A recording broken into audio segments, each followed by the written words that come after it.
Nosso boa tarde a todas e a todos.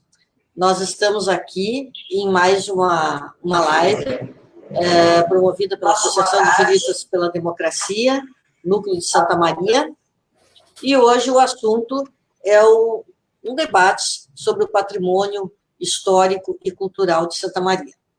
Para tanto, nós temos aqui presentes os nossos companheiros Ricardo Lovato Blatz, que é mestre em criminologia, política criminal e segurança pela Universidade de Barcelona, formado em Direito pela Universidade de Santa Maria, também formado em Ciências Contábeis pela Universidade Federal de Santa Maria, e faz parte do coletivo Memória Ativa de Santa Maria. Boa tarde, Ricardo, para sua saudação inicial. Boa tarde, doutora Rosana, boa tarde ao Jorge Forjarini, que já cumprimento aqui, a satisfação vir aqui e conversar um pouco sobre o patrimônio, especialmente nesse fórum da JURD aqui, que já se transforma numa trincheira na defesa da democracia, aqui para os juristas da nossa cidade. Então, vamos torcer para que saia um bom debate aqui. Vou pedir para o pessoal que está nos acompanhando aí pela página da JURD, que faça seus comentários, faça suas perguntas aí para que a gente puder acompanhar. É um prazer para mim poder participar.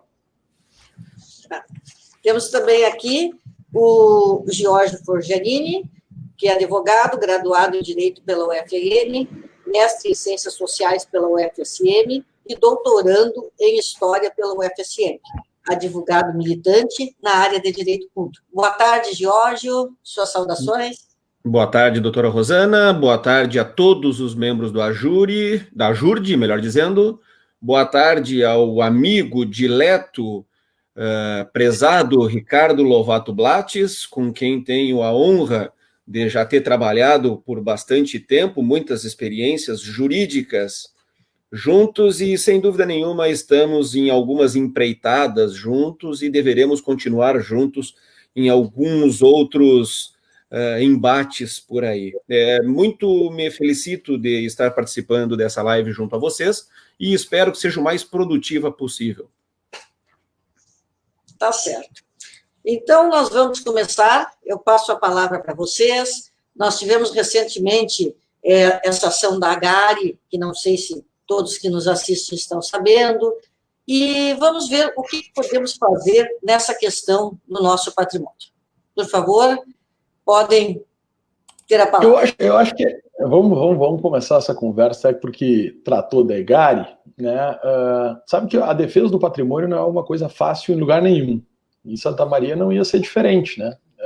Defender o patrimônio histórico e arquitetônico, esse tem sido um desafio desde das cidades europeias, isso passa por todas as cidades brasileiras, porque tem um afã construtivo, né? As pessoas sempre acham que aquela casa velha pode ser derrubada e pode ali construir um prédio com não sei quantas pessoas, com a lucratividade. Então, é evidente que a luta pelo patrimônio histórico, ela enfrenta o que há de mais perverso no capitalismo selvagem, né? E isso não é diferente aqui em Santa Maria. Nós temos na nossa cidade, uma cidade com 160 e poucos anos, né? De independência política, mas tem muita coisa bonita e muita coisa histórica. E tem muita coisa histórica que ainda não está bonita porque está mal cuidada, né? E esse é sempre um discurso. É caro manter patrimônio histórico? Às vezes o tipo da construção lá, ele é caro manter. É como é caro para manter qualquer casa, né? Quem tem um jardim, quem tem uma casa que tem que pintar grade, tem que cortar grama, ou seja, a manutenção de um imóvel ela é sempre cara. E às vezes há a expectativa do dono do imóvel, né? De falar assim, não, vou vender essa casa e vou ganhar um dinheiro com isso aqui. Mas, no entanto, tem prédios, e aqui em Santa Maria, a nossa cidade, ela tem prédios aí muito antigos e muito bonitos que estão muito mal cuidados, e quando diz há um tombamento, né? Quando se fala, o tombamento, o que é o tombamento, né? As pessoas ficam muito assustadas, muitas vezes, alguns proprietários, quando ficam sabendo que o seu imóvel vai ser tombado, tomam um pavor, quando não deveria ser assim, né? Veja bem aqui, eu digo assim, nós temos a Gari, temos a Casa de Cultura, onde foi o antigo fórum, o Clube Cacheral, quer dizer, só para citar 3 aqui no centro do entorno, que todas as pessoas conhecem, e que realmente estão desabando, e há a necessidade de que as pessoas se envolvam. As pessoas, quando eu digo, mais do que o poder público, o poder executivo, o poder legislativo, coloque a questão em pauta de que essa seja uma causa abraçada pela cidade, né? E preservar o patrimônio arquitetônico significa respeitar esse patrimônio. Significa não colocar uma fachada gigantesca que tire a característica do prédio, para dizer, não, está sendo mantido porque está sendo mantido, mas eu boto uma placa e tapo todo o patrimônio. Especificamente com a Gari, né, a Gari de Santa Maria, a estação férrea de Santa Maria, né, que durante muito tempo a nossa cidade ela serviu do entrocamento ferroviário, e quando no final dos anos 90 houve a possibilidade, que realmente se efetivou, da privatização do sistema ferroviário brasileiro, houve uma mobilização em Santa Maria para que aquele espaço fosse destinado para memória da cultura, né, ferroviária, e para o turismo ligado à ferrovia, né? Era essa grande luta lá no final dos anos 90. Eu acho que não foi diferente com a Casa de Cultura, né? A Casa de Cultura, que é o antigo Fórum de Santa Maria, né? Numa época em que não havia fóruns por todo o Rio Grande do Sul, a comarca de Santa Maria é uma comarca super importante, né? Então por ali passaram diversos juristas de renome estadual e até nacional, e quando um dia resolveram fazer uma chamada cidade judiciária, né, um loteamento urbano que pudesse ter o fórum, pudesse ter a Defensoria Pública, o Ministério Público, tudo uma coisa pertinho da outra, como temos hoje ali no bairro Dores, na época o município falou o seguinte, não, a nossa área verde, né, a gente troca. E trocaram com o Tribunal de Justiça do Estado do Rio Grande do Sul. Então, o município ficou com o prédio, que era o Tribunal de Justiça aqui no centro da cidade, e em troca teve lá, quem conhece Santa Maria sabe que na região do Fórum lá foram construídas todas as dependências do Judiciário, né? Não só do Judiciário, mas daquelas que atuam no Judiciário, Ministério Público, Defensoria, também depois foi para lá a Justiça Federal, Justiça do Trabalho, enfim. Mas o que se vê é que é muito difícil para o município, né, ter perna para manter os espaços, né? É uma dificuldade que tem que ser reconhecida. E aí os governantes eles tomam as decisões de destino. Nesses últimos 20 e poucos anos aí, a Gari já teve altos e baixos, já teve reformada, já teve depredada, já teve caindo, mas sempre, tanto na Gari quanto na Casa de Cultura, se destinou a cidade destinou que esses prédios deveriam ser abrigar a cultura de Santa Maria, promover a cultura. E por que isso? Né? Por que essas manifestações passadas, elas não podem deixar de ser consideradas num momento como esse? Quando diz que cultura não dá dinheiro, também é uma visão muito capitalista, né? Que aqui, eu não sou contra o capitalismo nos cerca. Agora, a gente não pode simplesmente entender que os espaços públicos são para dar lucro, né? Porque o poder público, quando ele está no comando de um espaço, ele não tem o objetivo de ter lucro, né? Mas de levar a cidadania. Então, recentemente, quando o município de Santa Maria apontou uma solução para resolver o imbróglio da Gari, né, que está lá atirada, mal cuidada, lançou um edital, e imediatamente, quando alguns grupos culturais começaram a verificar quais eram os termos desse edital, eu dei uma lida no edital e falei, pô, tem problema aqui, né? Tem problema aqui. E levei essa preocupação para o pessoal lá do coletivo Memória Ativa, e imediatamente liguei para o meu colega, meu amigo Jorge Forjarini, que é um cara que é especialista nessa área de direito administrativo. Falei, cara, vamos dar uma olhada nesse edital, se está tudo certo. E de fato não estava, né? Não estava, tinha muita coisa que não condizia com a legislação brasileira. Então nós estávamos com aquela situação. Bom, mas então o município está apontando uma solução, mas não é uma solução legal, né? E aí entra aquela questão vamos entrar na justiça? Não, não é o objetivo entrar na justiça, né?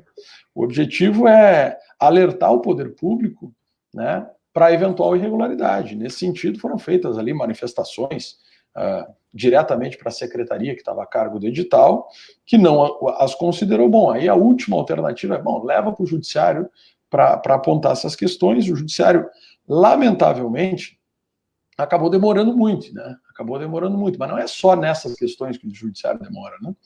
E nesses 70 dias que teve desde o início da ação judicial até ao encerramento, ao desfecho da concessão de uma medida liminar que suspendia o edital, o processo continuou. O processo continuou, teve uma associação que se habilitou. E isso, o que acontece? Quando a justiça demora demais, ela acaba frustrando a expectativa tanto dos autores, né, que fizeram, nesse caso, o uso de uma ação popular, que foi assinada pelo Jorge e por mim, e também com a colaboração da doutora Renata Assis Brasil. Mas o que era o objetivo dos proponentes naquela oportunidade? Era alertar o poder executivo de que eventuais irregularidades traziam insegurança jurídica para investidores, né, e para o próprio município. E, em específico, para a cultura da cidade. Quer dizer, o receio, afinal de contas, esse espaço vai ser um espaço gastronômico, talvez, pode ser, cabia qualquer coisa desde que tivesse um espaço para a cultura. De repente, a gente sabe, né, quando um edital ele é muito aberto, ele abre a possibilidade para que não necessariamente aqueles objetivos do governante sejam atingidos. Então, a gente está num momento não só em função da Gari, uma Casa de Cultura, o Cacheral, quanta coisa em Santa Maria que está mal cuidada, né? E é um desafio que não é só do Poder Executivo, tem um desafio para o Poder Legislativo de colocar a mão nisso e falar, bom, afinal de contas, como é que a cidade cuida dos seus próprios? Lembrando que aquele espaço da Gari, ele é ainda de propriedade da União, né? Ele ainda é de propriedade da União. Então, o prédio onde era a estação férrea, alguns vagões, aquele espaço ali, aquele largo, mas ele está cedido para o município. Então o município tem que cuidar. Então essa é uma questão bem delicada, como cuidar do patrimônio histórico, né? Como financiar o cuidado do patrimônio histórico. Enfim, essas são algumas primeiras considerações, Jorge, aí para nós começar a conversar e pensar em alternativas que outras cidades já tomaram, né? E que é possível. Porque cuidar do patrimônio histórico, e aí quando eu digo essa questão, por exemplo, das fachadas, de repente tem um prédio super bonito, né? Aí daqui a pouco vem uma farmácia, vou dizer uma farmácia aqui, mas pode ser qualquer empreendimento. Vai lá, bota uma placa gigante, completamente desproporcional à fachada, né? Isso já teve outras cidades por esse processo, e própria Santa Maria já tem até uma legislação sobre isso. Mas por que não se aplica? Não, porque a empresa de fora, a empresa não vai vir. Mas por que a tal farmácia ela se instala lá em Pelotas, em Jaguarão, em Caxias do Sul, e ela cumpre as regras? E por que aqui na nossa cidade as empresas não podem cumprir as regras, né? Por que tem que ter poluição visual? Então, defender o patrimônio histórico não é só defender as obras de ontem, né? É defender o que está sendo feito hoje também seja preservado no futuro. Então, uma cidade que preserve o seu passado, ela se torna mais agradável, mais bonita, mais plástica, né? Então, acho que é um desafio, não é uma coisa fácil, né? De dizer assim, a culpa é de fulano e tal. Não tem culpa de ninguém. Isso é um processo que enfrenta os maiores interesses financeiros e econômicos. E isso não é fácil. Muito bem. Me permito, então, agora falar. Dr. Ricardo Blatz, mais uma vez saúdo, primeiro pela oportunidade que me deste de participar dessa iniciativa de resgate, ou melhor assim, de proteção da Gari, e eu gostaria de falar um pouquinho abertamente sobre a própria ideia de privatização, tá? Vamos falar aqui de privatização de bens públicos, privatização do patrimônio público. E eu devo dizer, iniciando, talvez isso vá gerar algum certo choque, mas eu devo dizer que, inicialmente, eu não sou automaticamente contrário a qualquer hipótese de privatização de bem público. Eu não sou automaticamente contrário à hipótese de privatização de bem público. E para isso nós precisamos entender, afinal de contas, o que é privatização de bem público, ou privatização de serviço público, ou privatização de atividade pública, seja ela qual for.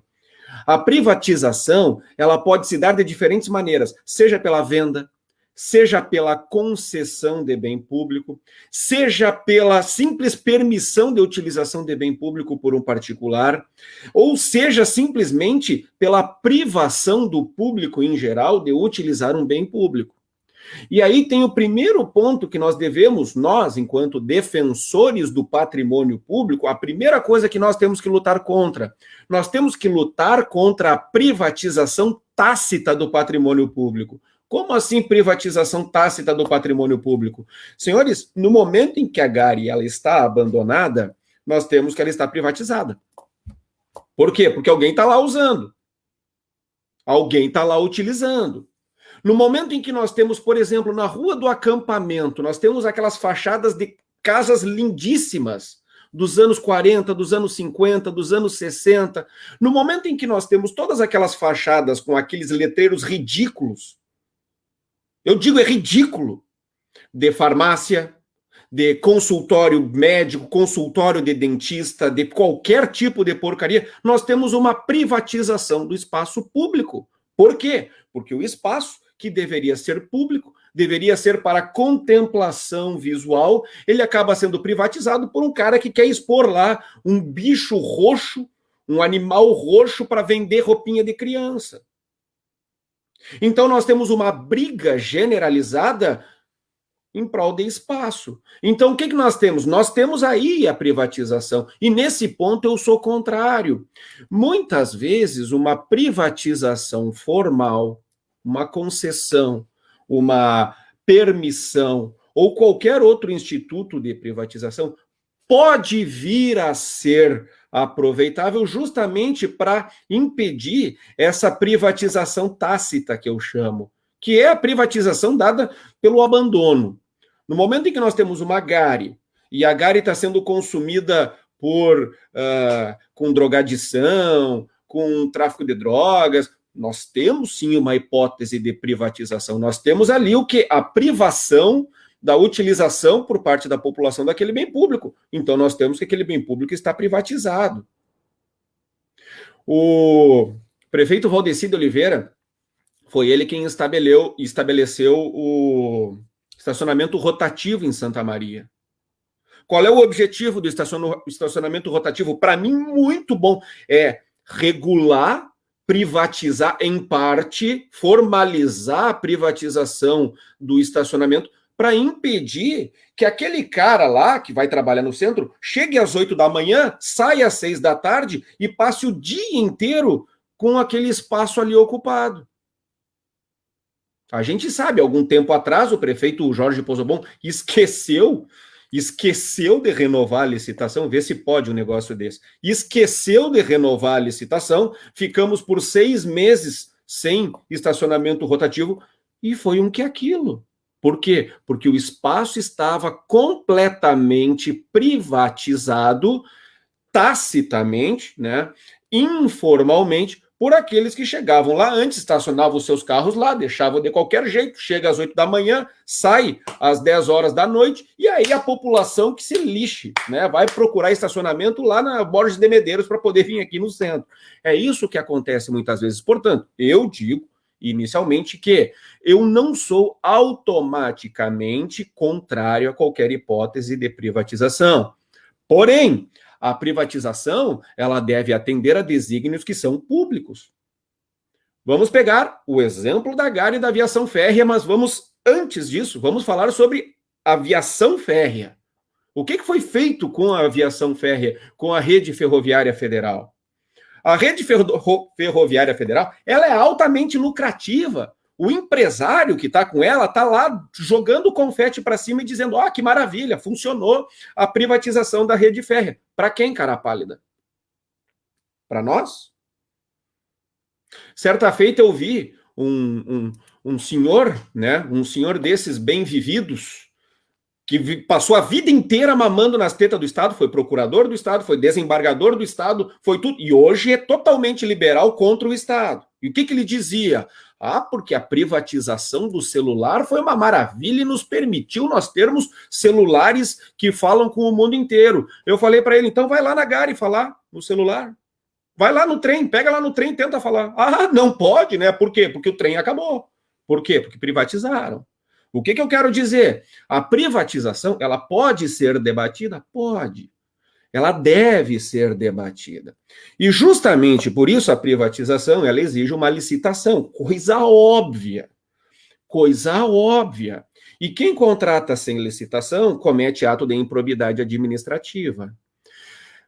O que eu quero dizer? Veja bem, o Ricardo Lovato Blatz, doutor prezado, amigo, a quem eu quero muito bem e a quem às vezes eu quero muito mal, mas é por muito pouco tempo, Ricardo, tá? É quando tu me liga dizendo, tem uma bomba aí, eu fico pensando, pelo amor de Deus, o que esse cara quer?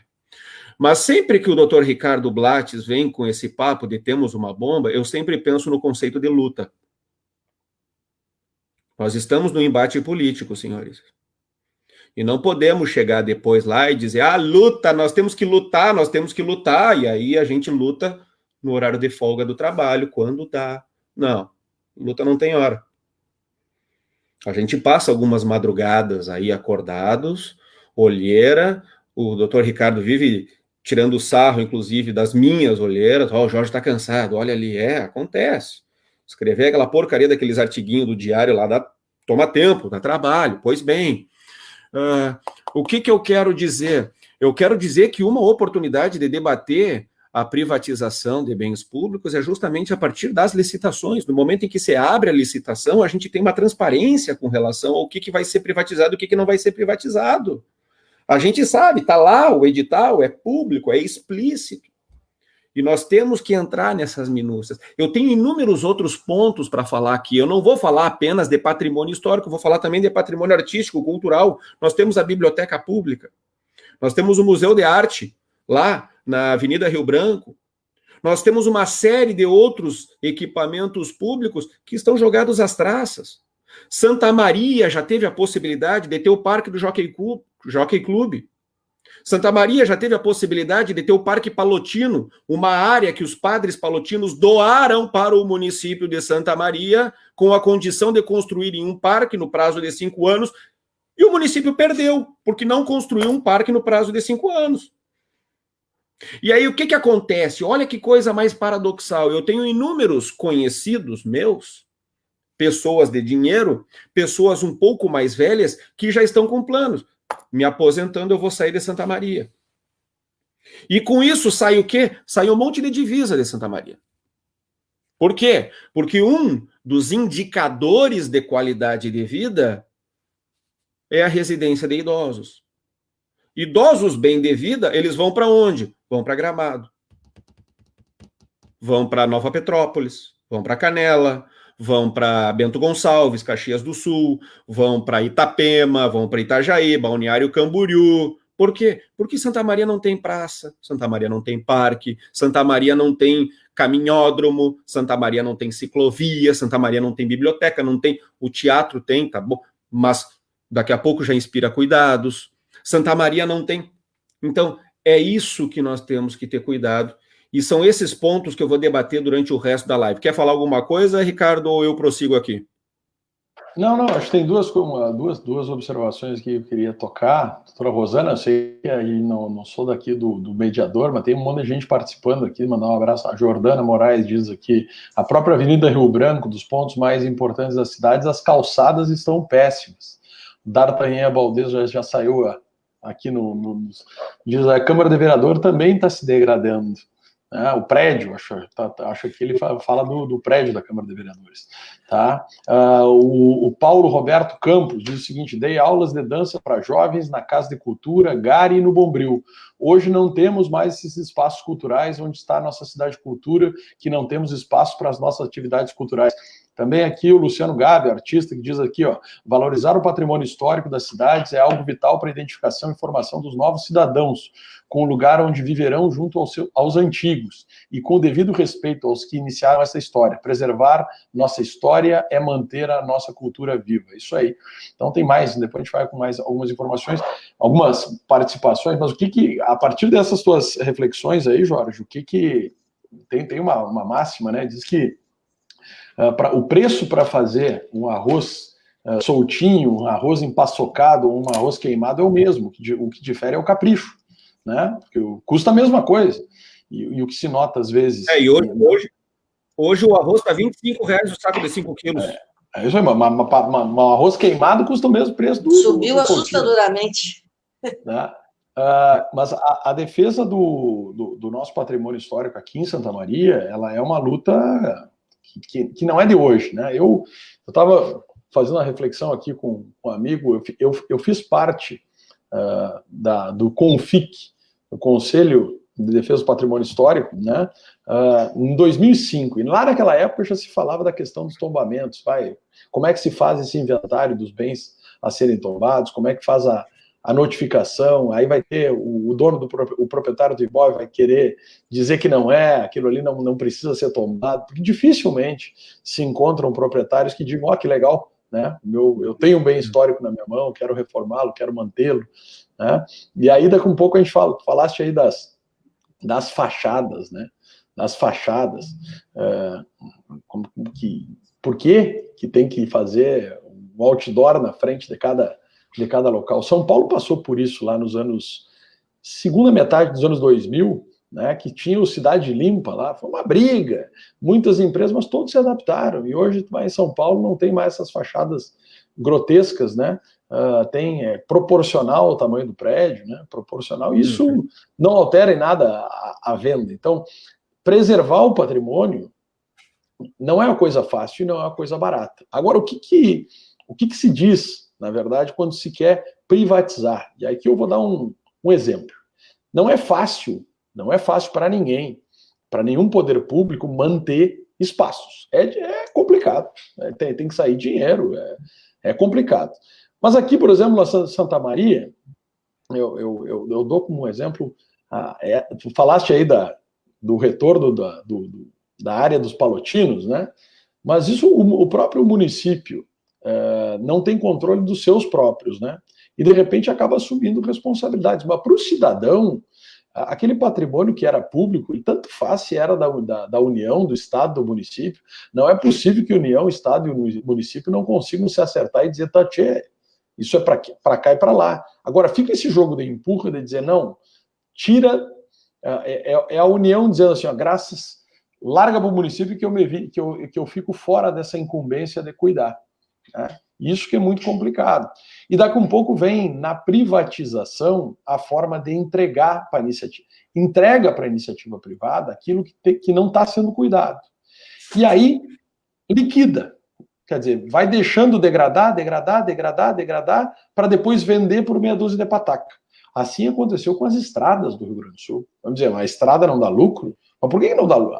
Mas a estrada não é para dar lucro. Mas por que na mão do Estado ela fica degradada e na mão da iniciativa privada ela anda? Então, é claro que a gente tem um debate aqui sobre a eficiência do poder público na gestão.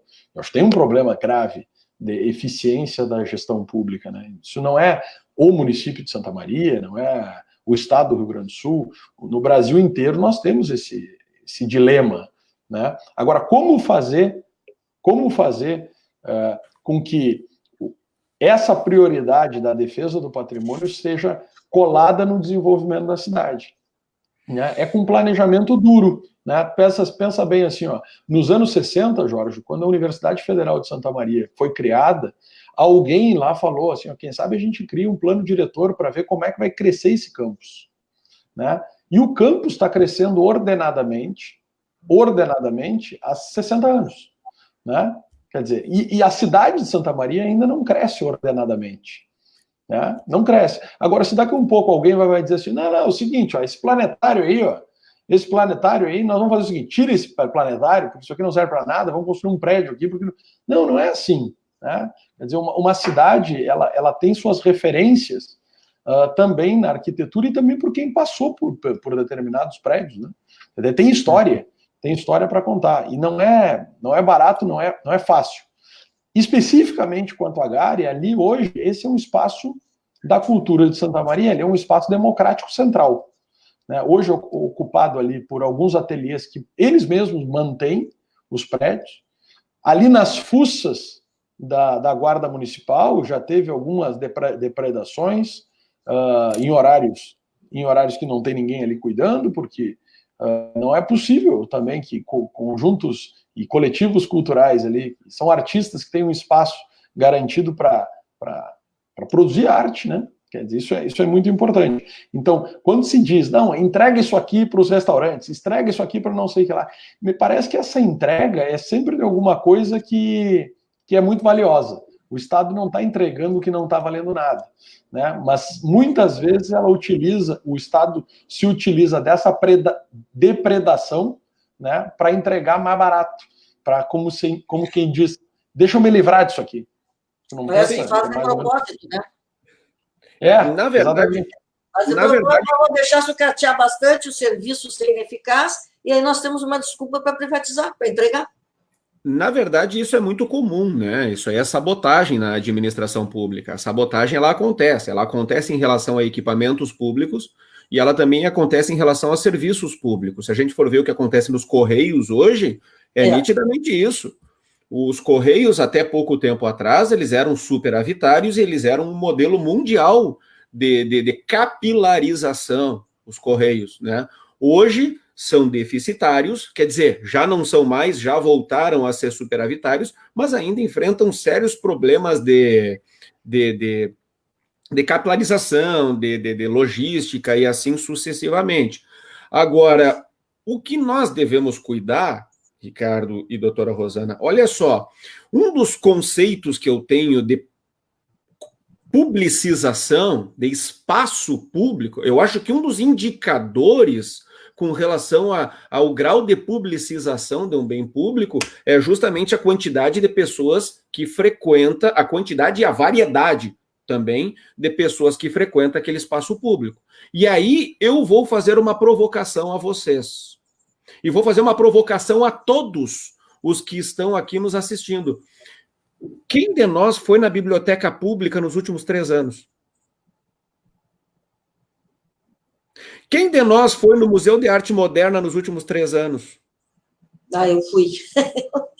Ótimo, já temos. Mas, vejam, eu fui na biblioteca pública 2, 3 vezes por questões alheias ao meu arbítrio de eu ir lá para conviver naquele espaço.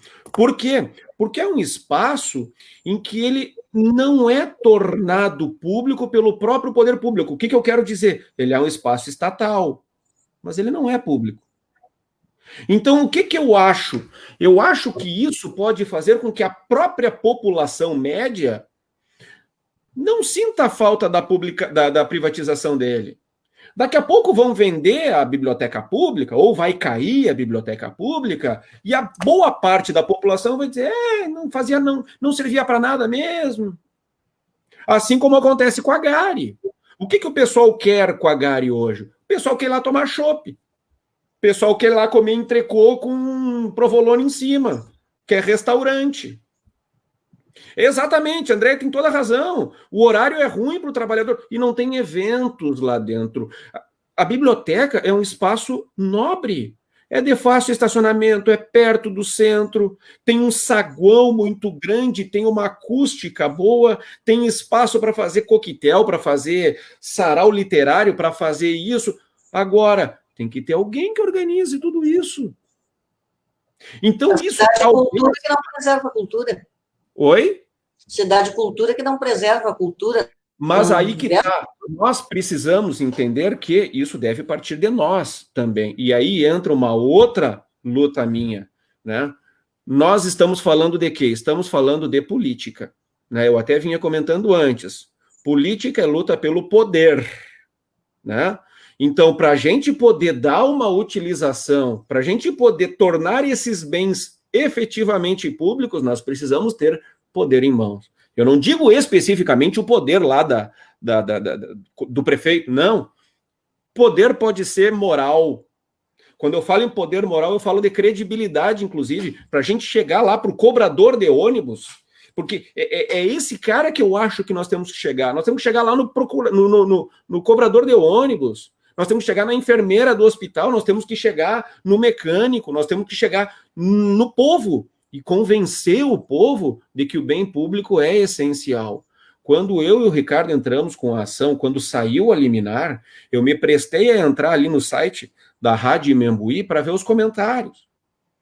Tirando o amigo Luciano Gabi, que agora há pouco nos mensageou aqui, a maioria nos desancando, dizendo que nós somos contra o desenvolvimento econômico da cidade, dizendo que nós somos tranca-rua, dizendo que nós não queremos nada com nada, inclusive pessoas do meu convívio. Isso é particularmente pessoas do meu convívio dizendo que são todo um bando de louco e não sei o quê, e não sei o quê, e não sei o quê. Pois bem, nós precisamos lutar para obter o poder, seja político, seja econômico, seja jurídico, seja moral, seja poder de convencimento, para a gente poder junto trabalhar pela proteção do patrimônio histórico. Que, como mencionou, acho que foi a Andréia, a Jordana, ali na Rio Branco, nós temos o maior conjunto, né? Dr. Werner Hempel diz isso a toda hora, maior conjunto de casas em estilo Art Deco da América Latina, segundo maior do mundo. Quem é que tem um patrimônio desse? Que nós poderíamos desenvolver assim, até um turismo cultural. Aqui a Jordana de Moraes colocou que é uma visão dominante de que só o que é bom é pago, pensamento medíocre. O bem público, se administrado devidamente e cuidado por quem frequenta, pode ser muito melhor que um privado. E é verdade. Né? Mas já tem aquele aspecto, tipo assim, o pobre não tem direito à cultura. Em muitos casos é isso. Quem aqui já sabe que o calçadão de Santa Maria ele é um símbolo para todo mundo que mora nessa cidade, para quem já viveu nessa cidade, né? Pela efervescência em si, não só pelo comércio que ali tem. Mas ali tem um dos prédios mais bem preservados da cidade, sem dúvida nenhuma, que é aquele prédio onde está instalada a Caixa Federal. Né? Ele é um prédio bem preservado. Né? Não é fácil encontrar prédios bem preservados em Santa Maria, porque, como a gente disse, é caro manter. Né? Não é fácil. Mas quando se diz que não se quer privatizar, acho que é isso que entristece, né, Jorge? Quando pessoas falam, isso aí tranca a rua agora que tem uma solução, mas não é solução, isso não é solução. Solução ilegal não é solução. Né? Afinal de contas, por que não faz uma solução de acordo com a regra? Por que não conversa com os devidos órgãos que tratam da cultura, né? Com o Conselho Municipal de Política Cultural? Por que não? Né? Por que não debater com a cidade o que deve ser feito com a GARI? E se for para a iniciativa privada tomar conta, mas eu estou louco de faceiro se tiver um dia chegar aí o Itaú Cultural, o Bradesco, uma grande instituição, falar assim, nós vamos tomar conta disso aqui, né, e vamos manter a destinação que a cidade lutou. Né? Lá nos anos 90 se lutava para que aqui fosse um espaço que emanasse cultura e que preservasse a memória ferroviária de Santa Maria, nós vamos manter isso.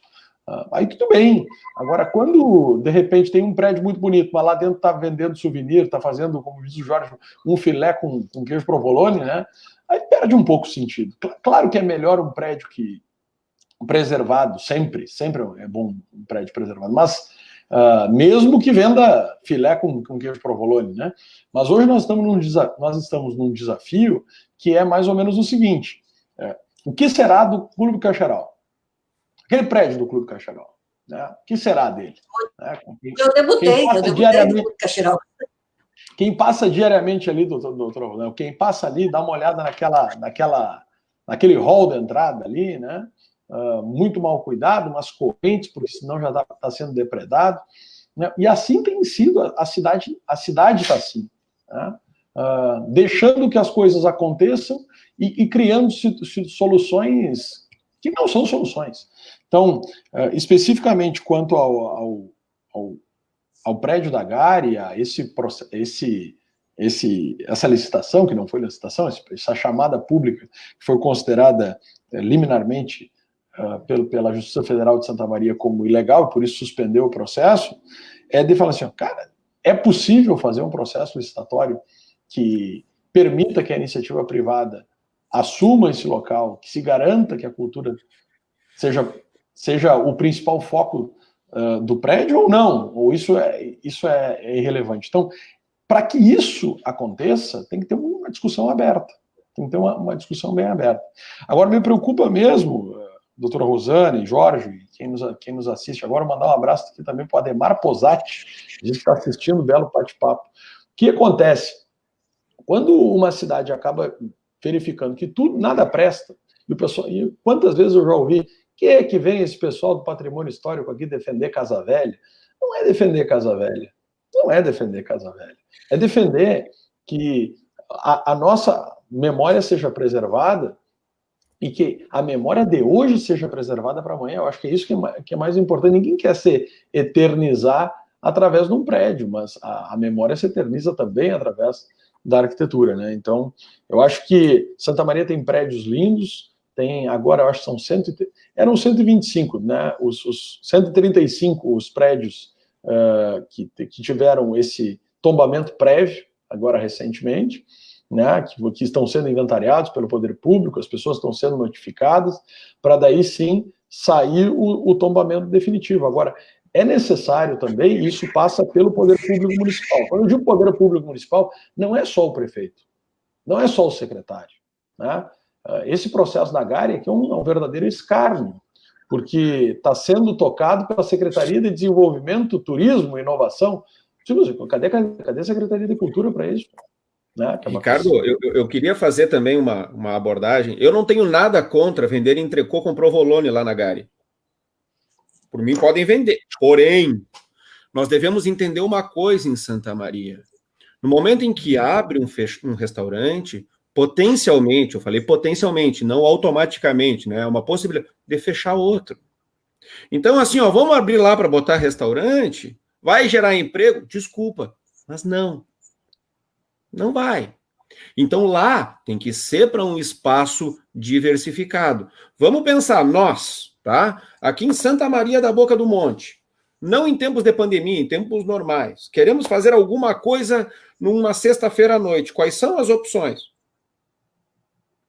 É shopping? Não, eu falo opções. De lazer, de descontração, de qualquer coisa. É sair para comer. Só. Ou ir para o cinema ver aquelas bombas lá que vem tudo filme de super-herói e coisinha, shopping center. É isso. Então, eis o diferencial de uma cidade que nós não temos, né? O Luciano Gabi, aí, que deve estar nos assistindo ainda, tem as peças de teatro que, algum tempo atrás, iam lá pro Teatro 13 de Maio, que eram maravilhosas. Foi a última vez que eu fui no Teatro 13 de Maio, foi para ver o Luciano Gabi lá. Depois eu não fui mais, né? E Santa Maria não tem isso.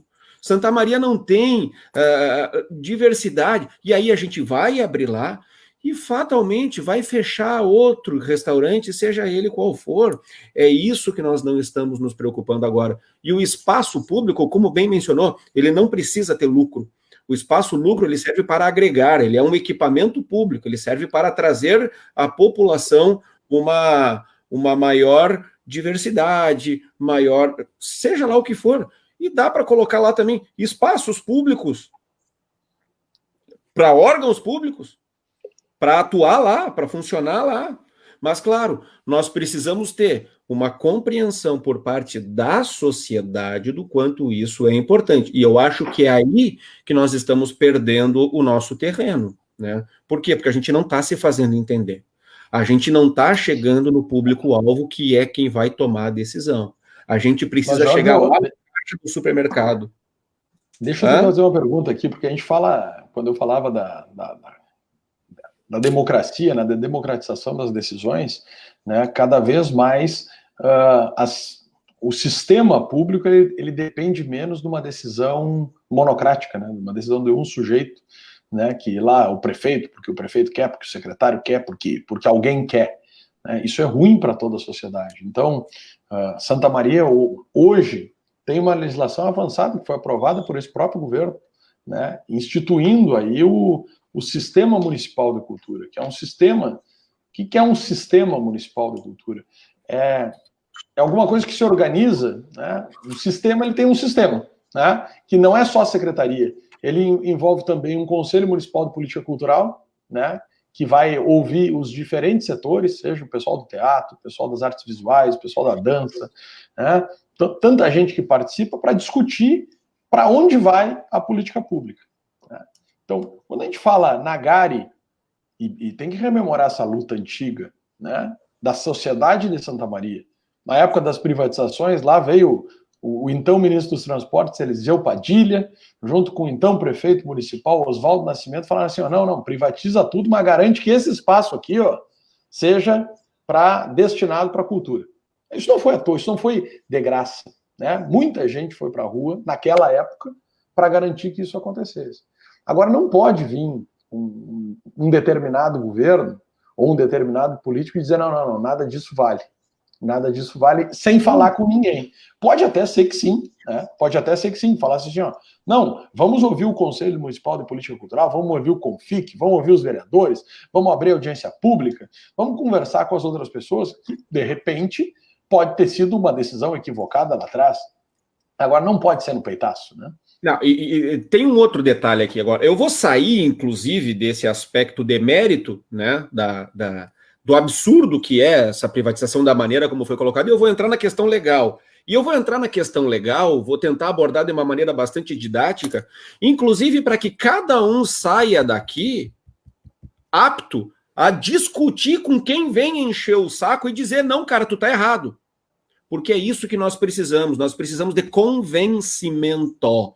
Nós precisamos convencer as pessoas de que nós temos razão. O que se pretendia fazer? Se pretendia fazer a concessão de um espaço público à iniciativa privada sem licitação.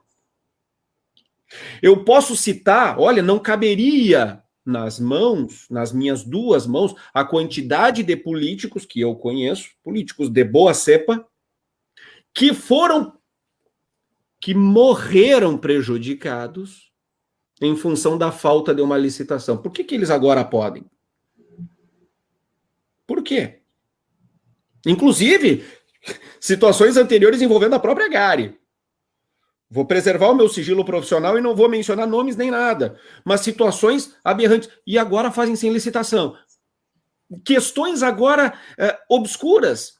Aí ganha a licitação, ganha a chamada pública, coisa que não existe, ganha a chamada pública uma associação que nem sequer sabem quem são os sócios. E ainda vem o próprio agente público para o ar dizer que os associados resolveram permanecer-se discretos. Desculpa, mas quando se trata de coisa pública, não deve haver discussão. É público, caramba. E aí querem permitir isso. Desculpa, eu vou lutar a vida inteira para que isso não aconteça. Me parece tão óbvio, né, a insistência em não fazer licitação, ou isso é uma incompetência gigantesca, que eu não descarto, convenhamos, não descarto, ou então tem má fé. Por quê? Porque quer direcionar para alguém especificamente receber. Nós entramos com a ação popular, Ricardo, e um dos pedidos consta lá para suspender o procedimento. Se aqueles boca aberta lá, me perdoem dizer, mas se aqueles boca aberta lá quiserem, eles podem simplesmente, tá bom, acaba esse aqui, faz de novo, pronto. Eles nos calam a boca e fazem... Nós não estamos trancando nada. Se eles quiserem, eles podem recomeçar o procedimento de maneira correta, eles vão conseguir. Por que não fazem? Jorge, sabe que um exemplo que eu dou aqui é o seguinte, ó, o direito, ele tem as suas especificidades, entendeu? Então, vou pegar um exemplo, né? O sujeito é casado com uma mulher e tem um negócio comum, tem um bar, uma loja, alguma coisa. Então, ele é casado e tem um negócio onde ele é sócio. Se ele quiser ser separado da mulher, é ação de divórcio. Se ele quiser dissolver a sociedade, não é ação de divórcio. Não é através de uma ação de dissolução de sociedade que tu vai terminar com o casamento, vai dividir o patrimônio do casamento. Então, aqui nesse exemplo, é justamente isso. O que tem O município fez uma chamada pública. Existe esse instituto? Não existe. Existe chamamento público? Sim, existe. Mas não foi o que eles colocaram. O chamamento Não, público... é totalmente diferente. Ademais, pela maneira como eles colocaram... Tem uma confusão, né, nos conceitos de cessão e concessão. Aí alguém fala assim, mas é só essa diferençazinha? Não é uma diferençazinha, pessoal. São institutos do direito. E veja bem, da maneira como está colocado ali, se eles quiserem colocar uma fábrica de pneu lá, eles poderiam. Porque o poder público não faz nenhuma exigência com relação à utilização do espaço. Nenhuma. Se quiserem botar lá uma fábrica de cimento, em tese, poderia. Uma coisa que nós devemos ter bem claro é que a concessão é diferente do aluguel. Se eu alugo algo para alguém, eu alugo. Se o cara quiser deixar fechado, se o cara quiser usar para dormir, ele pode. Na concessão, não. O poder público fixa as regras de utilização. Ó, tu vais utilizar para isso e para aquilo, vai ter que destinar tanto para aquilo, vai ter que fazer isso. Isso é a concessão. Só que aí os caras, para fugirem da expressão concessão, que é uma expressão que está prevista em lei, eles inventam cessão de uso, cessão onerosa de uso. Isso não existe. Por quê? Porque os caras querem fazer o quê? Chincana jurídica ou querem bancar os iletrados? Ora, me desculpa, mas não é assim que funciona. Então, sempre que alguém vier e dizer, estão trancando o desenvolvimento das datas. Não. Ademais, eu falei, né, conversando com o Dr. Ricardo Blattes, eu falei, olha, nós estamos prestando um grandíssimo favor para aqueles servidores lá, porque daqui a pouco eles vão estar respondendo com a vida deles, não é nem com o patrimônio, é com a vida, porque no momento em que alguém é condenado por improbidade administrativa, ele perde a vida. As multas num processo, num contrato de 40 milhões, a multa poderia ser em valor correspondente a 3 vezes o contrato. 3 vezes 40 milhões dá 120 milhões. Ou seja, o cara nunca vai ter um alfinete em seu nome. Mas nós somos os tranca-ruas. A lei, ela existe e não é por mera formalidade. Tem que mudar a lei? Eu acho que tem. Mas primeiro mude-se a lei. Enquanto não mudar, que ela seja respeitada. Tem que ser cumprida, né? Doutora Rosana, tem mais participação aqui, o ateliê do comediante, esse perfil diz assim, fala da economia criativa, né? Ele destaca uma frase da Jordana que diz o seguinte, as artes são patrimônio imaterial e cada vez mais desvalorizadas e os artistas literalmente despejados dos seus espaços de criação e produção. Portanto, trabalho. Que pode também gerar renda e movimentar a economia, basta que se pense. É isso aí. Também aqui eu acho um abraço para o Juliano Dalazana, que também, e para o Marciano Chaves, e para o Fábio Fleck Borba, que também, então, o Fábio Fleck Borba faz uma pergunta aqui, Jorge, vou direcionar para ti. A ação ajuizada busca tutelar apenas a legalidade do procedimento licitatório ou também avança na tutela da preservação e correta destinação da GARI? Na verdade, os dois. As duas coisas. Assim, eu vou dizer, eu não sou dos mais imiscuídos nessa questão cultural artística. Eu não conhecia exatamente o regime jurídico da GARI, eu não tinha conhecimento com relação à propriedade da União, com relação à tutela por parte do IFAM, a cessão por parte do município, eu desconhecia. A primeira coisa que eu fiz foi botar o olho e ver que a licitação estava equivocada. E foi isso que eu me detive. O doutor Ricardo, sim, ele entrou no mérito com relação à utilização. E aí pode falar um pouquinho mais, né? Inclusive, participação dos órgãos culturais aí nessa... que, na verdade, é o seguinte, a pergunta do Fábio aqui diz...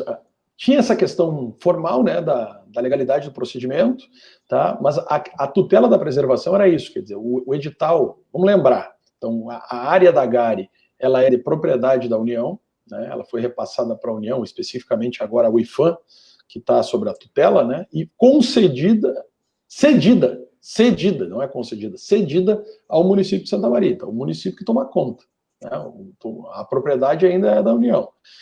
Mas quais são as condições dessa cedência? Né, que seja destinado para a promoção da cultura e turismo. Né, cultura e não é cultura e turismo, é cultural, turístico-cultural. né, destinado para educacional, turístico e cultural.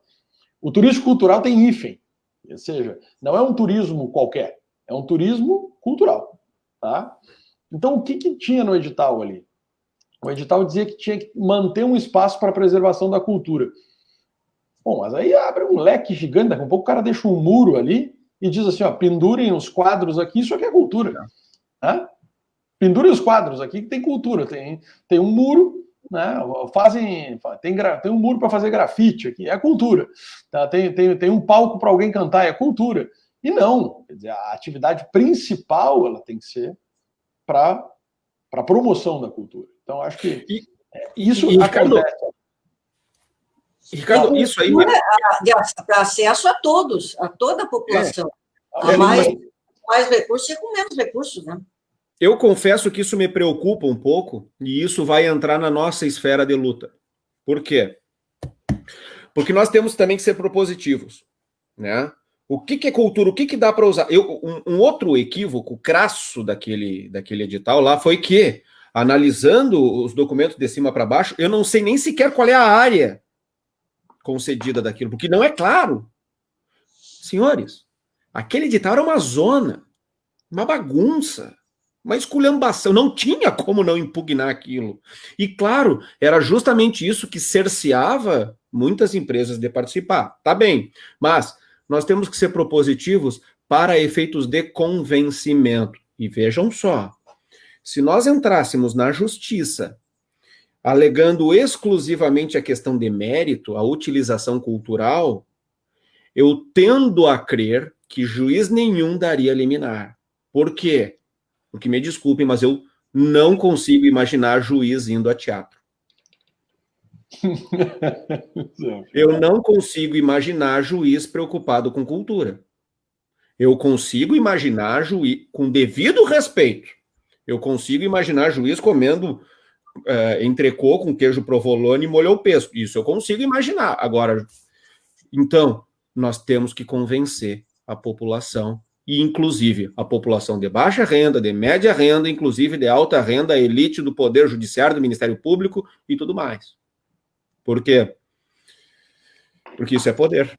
É o poder moral a que eu me refiro. A gente tem que convencer. E esse convencimento vai vir a partir, inclusive, de nós pensarmos projetos culturais que sejam viáveis economicamente, que contemplem uma parcela significativa da população e que realmente sejam, né, pertinentes. Isso é muito importante. Bem, nós já estamos aqui com 19 horas e 3 minutos, então vamos abrir um espaço aqui para as considerações finais dos nossos colegas. Eu sei que o debate é amplo, tem muita coisa para se dizer, se nós fôssemos relembrar do passado, que tinha aqui agora há pouco mesmo, estava me lembrando que ali onde é o Banco Itaú, que era o Unibanco, ao lado da Catedral, antigamente, tinha uma casa belíssima ali. E aí, quando a gente viu, da noite para o dia, aquela casa foi demolida para dar espaço ao banco, sem que se tivesse, na época, qualquer oportunidade de discussão. E assim, são muitas coisas e sempre foram. E aí, não temos o povo, não preservamos a nossa memória, não preservamos a nossa história. Tá? Então, eu passo aos colegas para as considerações finais, o que teriam para dizer por hoje, porque o debate é extenso e certamente temos assunto para várias outras lives. Pessoal, a preservação do patrimônio histórico não é uma coisa fácil, entendeu? Eu trago aqui um outro prédio que estava caindo aos pedaços e pela mobilização de ex-alunos tentaram dar uma condição que é o Instituto de Educação Olavo Bilac, né, que há pouco tempo as pessoas diziam, mas olha aqui, está caindo aos pedaços, mas o Estado não tem dinheiro, como é que se faz? Então, é um grande desafio, eu acho que as legislações municipais, nesse caso, elas são muito importantes, entendeu? Porque, diferente quando se trata de saúde, educação, de segurança pública, em que há uma responsabilidade partilhada entre os diferentes entes, né, quando a gente fala do desenho urbano, do planejamento urbano, isso depende muito do município. Né? Eu não gostaria de ver Quem é que, não cabe ao Estado do Rio Grande do Sul, ou à União, ao presidente ou ao governador, vir fiscalizar se as placas estão colocadas de forma adequada, se as calçadas estão em ordem. Então, o que falta aqui em Santa Maria, na minha percepção, é um respeito ao regramento, né? Esse caso do edital da Gari, ele é simbólico, né? Mas eu poderia listar aqui, por exemplo, como é que é o anúncio ilegal. Santa Maria tem um decreto para as placas e não se cumpre, né? Mas por que não se cumpre? Quem é que não está cumprindo?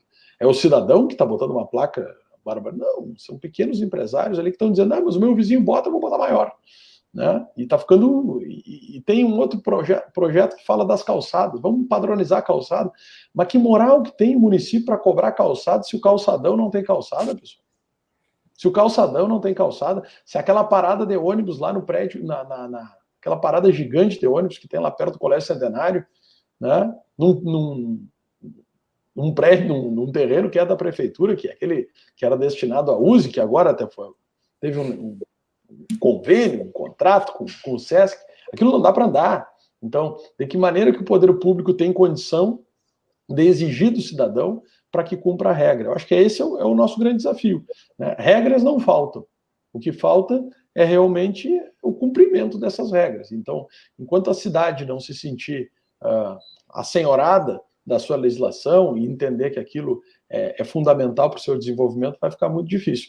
Que bom que aqui em Santa Maria nós temos a cidade cultura, ainda temos um movimento da cultura, dos setores culturais que se rebelam, né? Que não deixam as coisas acontecer e deixar indo. Então, isso é muito importante, essa mobilização, não só pelas pessoas que lá estão, eu digo emocionalmente até, envolvidas com a preservação da Gari, né? Mas com a preservação da cultura de Santa Maria. Então, Santa Maria pode sim, tem condições de, num período até eu digo curto, né, começar a cumprir suas regras, e começando a cumprir suas regras, dá um outro espectro para a nossa cidade, né?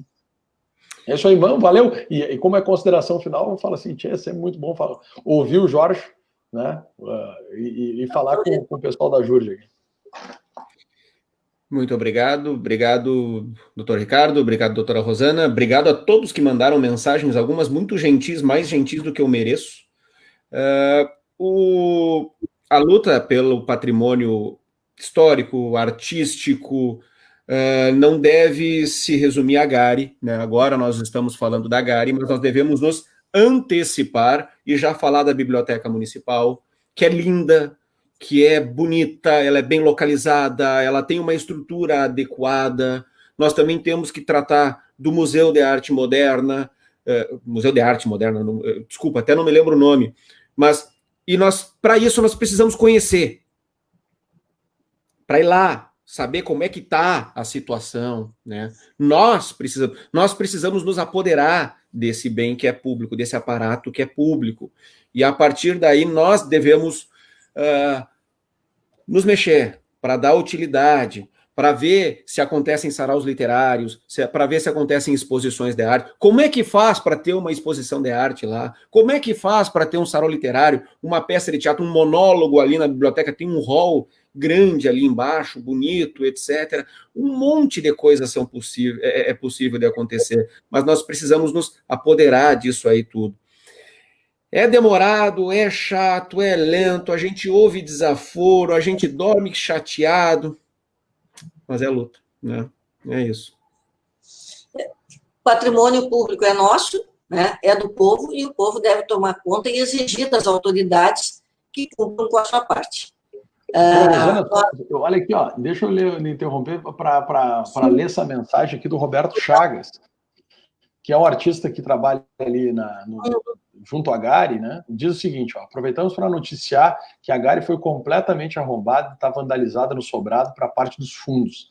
A Gari foi deixada no escuro e em completo abandono pelo poder público. Se não fosse a comunidade de artistas e da cultura, esse espaço já estaria destruído. É isso aí. Quer dizer, não é... Ó, e o mesmo Roberto diz: a Biblioteca de Santa Maria possui peças como uma primeira edição da Divina Comédia, peça mais que rara e exposta em condições complexas de preservação. Então, é a participação. Obrigado pela participação de bastante gente aqui, que esteve junto com a gente durante esse debate. O pessoal tem participado. Sem contar, isso aí será outro assunto, de várias peças históricas que estão abandonadas numa peça que tem nos fundos do Museu Gama Dessa. Tem um sobrado de madeira ainda abandonado, as coisas estragando, porque não tem conservação. Então, realmente, o poder público deixa muito a desejar. Esperamos voltar a esse assunto, agradecemos a participação de todas e de todos, e estamos aqui abertos a diálogo.